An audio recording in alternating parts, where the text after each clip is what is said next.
আজকের special recipe পশ্চিম আফ্রিকার বিখ্যাত জলফ রাইস সঙ্গে আমাদের বাঙালির প্রিয় ফিশ ফ্রাই।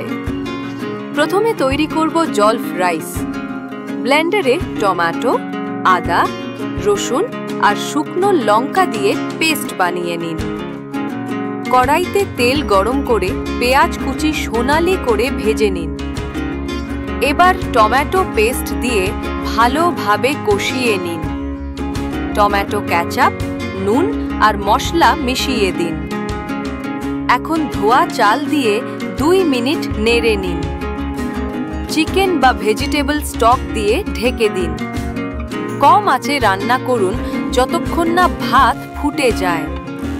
শেষে কাঁচা লঙ্কা, টমেটো আর কাঁচা পেঁয়াজ দিয়ে সাজিয়ে পরিবেশন করুন। এবার বানাই ফিশ ফ্রাই।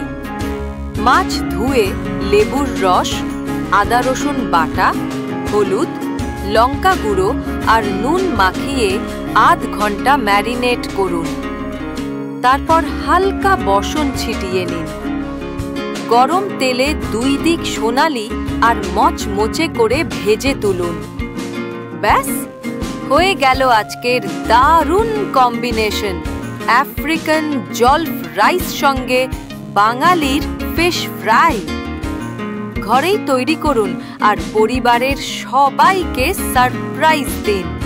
ভিডিওটা ভালো লেগে থাকলে লাইক, শেয়ার আর সাবস্ক্রাইব করতে ভুলবেন না @মঞ্জুশ্রী কিচেনে।